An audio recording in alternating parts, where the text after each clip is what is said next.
After an incredibly rough year where they went 0-16, only winning 2 maps the entire year, the team has picked up an incredibly promising coach, tons of fan favorites, and great rookie talent. But can they actually make a comeback? Let's see. Starting with their DPS lineup, we have Dia, back from a year break after winning the cross-region contenders gauntlet with Team CC, and was previously in the Shanghai Dragons as their star player. Innovation coming off of a year and a half of dominant Tracer performance in contenders China and Korea, and Becky, a promising flex DPS out of Team Diamond, and potentially Ishan, a promising hitscan out of Team CC.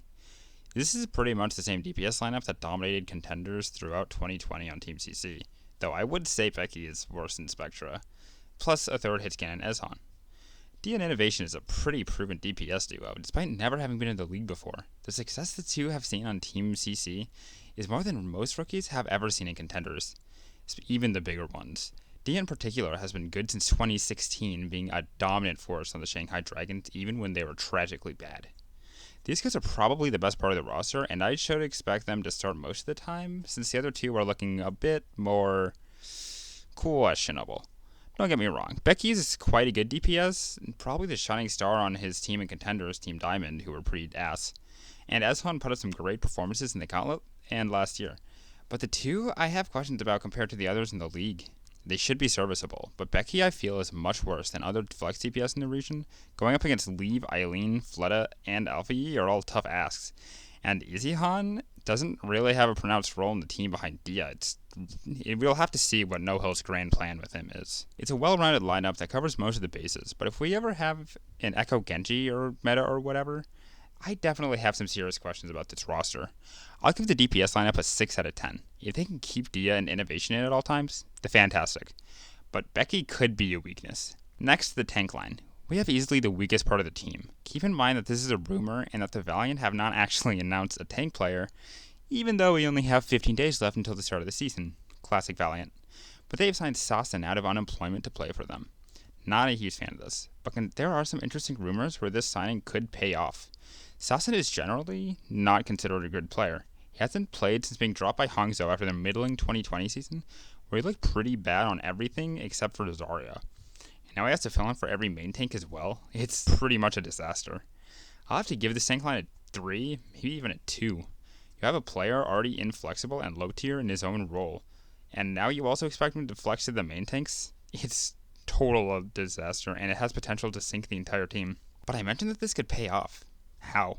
Well, if the rumor holds true, it seems the meta is leaning towards the Zarya meta in Overwatch 2. And what is the one hero Sassen can play to a high level? Zarya. I could very well see this being a 6-head move where Sassen dominates on the Zarya, and they actually have a great run to start off. I have to rate them lowly due to overall inflexibility though, and really who knows what the meta will actually be by the time of the start of the season. Apparently it's already been very fluid throughout scrims. But I just had to give the Valiant fans a little bit of copium for all two of them out there. Next, their support line. They have picked up Coldest from the Hangzhou Sparks bench and Langsta from Team Chaser. Despite not being the most well-known players, this is a very solid backline. Coldest was extremely hyped coming to the league in 2020, having some jaw-dropping mechanical plays and statistics for contenders China at the time. He even snagged the nickname Chinese Jonak. The only drawback here is that he hasn't seen much playtime recently due to him rotting on Hangzhou's bench for the last 2 years. It's pretty tragic to see him be misused so much. He was so promising and very mechanically skilled, but we might never see him hit those peaks again.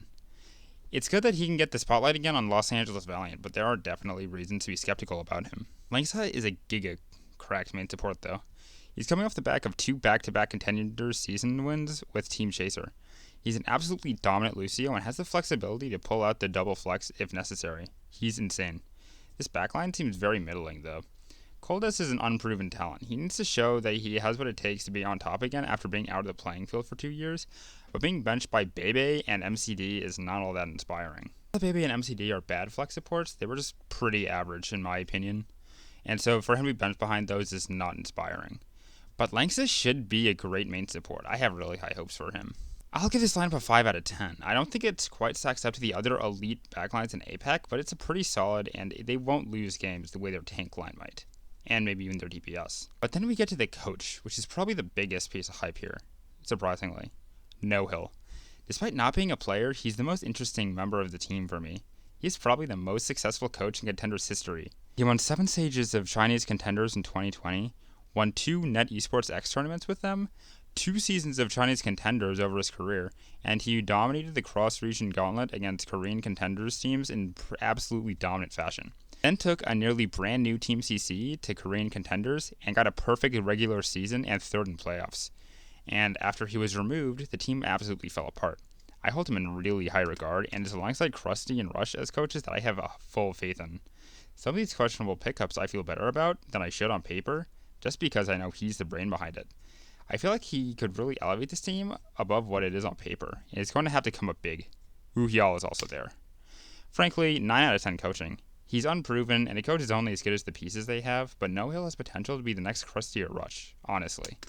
Altogether, this team is not so great on paper. They do have some great pieces.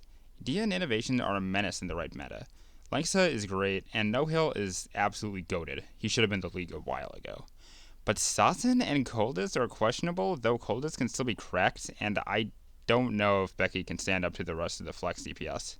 And I mean, when you compare them to the rest of APAC, it's hard to see them performing well when APAC is so competitive this year. Like, I don't even think they touch Soul, Dragons, or Hunters, but they can be competitive with the Zhaos and Philly, especially if Hung Zhao underperform. It's just the tank line holds them back a lot, and while the DPS line is cracked, it does have some clear weaknesses at the flex DPS. The tank line is just, it sucks unless Zarya is hard meta, which she may be. And on paper, they're probably the worst team in APAC, but I do believe in No Hill to bring out the potential in these guys and make them not finish last, or at least get a few wins. Thanks for watching. Remember to hit like and subscribe for more. I upload nearly daily Overwatch League content, and I'm trying to hit 1,000 subs by the end of Season 5, so any subscription helps greatly. Thanks.